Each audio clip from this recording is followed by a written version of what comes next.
ಏಯ್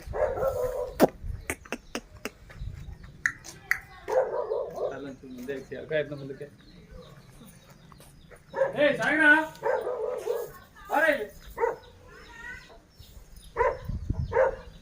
ಅದನ್ನ ಚೂರು ಮ್ಯಾಲ್ಕೆ ಎತ್ಕಟ್ ಬಾರ ಮ್ಯಾಲ್ಕೆ ಎತ್ಕಟ್ಟಿ ಹಿಡ್ಕಬ ಇಲ್ಲಿ ನೀನು ಹಿಡ್ಕೊಬೇಕು ನೀನು ಹೆಂಗ್ಸು ಅಂತ ನಾನು ಹೇಳಿದ್ರು ನೀನು ಯಾಕೆ ಇರಲಿ ಬಿಡಿ, ತೊಂದರೆ ಇಲ್ಲ. ನಿಮ್ಮ ಹೆಸರು ಹೇಳಿ.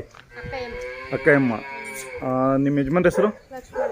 ಲಕ್ಷ್ಮಣ್ ಅವರು. ಹಾಂ, ನಿಮ್ಮ ಮನೇದೊಂದು 2-3 ಜೊತೆ ವಿಡಿಯೋ ಮಾಡಿದ್ದೀನಿ ಮುಂಚೆ. ಲಕ್ಷ್ಮಣ್ ಅವರು ಚೆನ್ನಾಗಿ ಪರಿಚಯ. ಎಷ್ಟು ದಿನದಿಂದ ಇದ್ದಾವೆ ಇವು ನಿಮ್ಮ ಮನೆಗೆ? ಇವು ಮಾಗಡಿ ಜಾತ್ರೆಯಲ್ಲಿ ಇಟ್ಕೊಂಬಂದಿದ್ದಾ? ಎಷ್ಟಾಗವೆ? ಒಂದು 70. ಒಂದು 70. ಹಾಂ ಹಾಂ. ಕೆಲಸ ಎಲ್ಲ ಮಾಡಿದ್ದೀರಾ? ಕೆಲಸ ಏನು ಮಾಡಿಲ್ಲ. ಏನು ಮಾಡಿಲ್ಲ, ಸಾಕ್ತಾ ಇರೋದು ಅಷ್ಟೇ. ಇನ್ಮೇಲೆ ಕಟ್ತೀರಾ? ಹಾಂ ಹಾಂ. ಕೆಲಸ ಇನ್ನು ಪಳಗಿಸಿಲ್ಲ. ಹೋಗ್ತಾವಲ್ಲ, ಏನು ತೊಂದರೆ ಇಲ್ಲ? ಹೇಳ್ಬೇಕು, ನೋಡಬೇಕು. ಹಾಂ ಹಾಂ. ಕೈ ತಿಂಡಿ ಏನು ಕೊಡ್ತಾ ಇದ್ದೀರಾ? ತಿಂಡಿ ಬೂಸ ಒಂದೇ? ಸಂಜೆ ಹಾಲು, ಬೆಳಗ್ಗೆ ಬೂಸ. ಹಾಂ ಹಾಂ. ಹಾಲು ಕೊಡ್ತೀರಾ? ಸಂಜೆ ಹಾಲು ಕೊಡ್ತೀವಿ. ಹಾಂ. ಇನ್ನೂ ಸಣ್ಣ ಚಿಕ್ಕದಾಗಿದ್ವಾ ತಂದಾಗ? ಸಣ್ಣ ಇತ್ತು. ಹಾಂ ಹಾಂ. ಇವು ಬಿಟ್ಟು ಬೇರೆ ದನಗಳೇನಿದ್ದಾವೆ? ಸೀಮೆ ಸೈಜ್ 2 ಇದ್ದಾವ? ಇವೆರಡು? 2 ಕರು 2 ದೊಡ್ಡ ಹಸುಗಳು. ಹಾಂ ಹಾಂ. ವ್ಯಾಪಾರ ಬಂದರೆ ಕೊಡ್ತಾರೆ.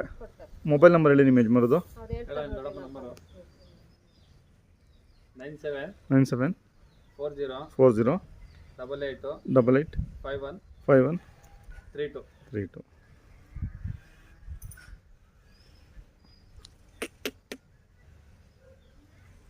ಊಟ ಚೆನ್ನಾಗಿ ಬಿದ್ದಿದೆ.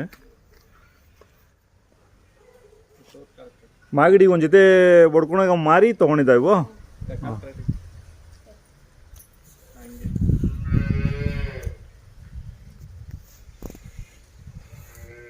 ದೊಡ್ಡಿಪಳ್ಳಿ ಅಲ್ಲ? ಹಾಂ, ಕಾಮೆಂಟ್ಪಳ್ಳಿನ ಇದು?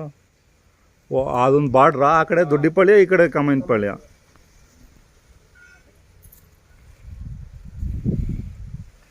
ಚಿಕ್ಕದೇನಾ ಊರು ಕಾಮೆಂಟ್ಪಳ್ಳಿಯ? ಒಂದು 60-70 ಮನೆ ಅವ? 30-35 ಮನೆ ಅಷ್ಟೇನಾ? ದೊಡ್ಡಿಪಳ್ಳಿಯಲ್ಲಿ? ದೊಡ್ಡಪಳ್ಳಿದಲ್ಲ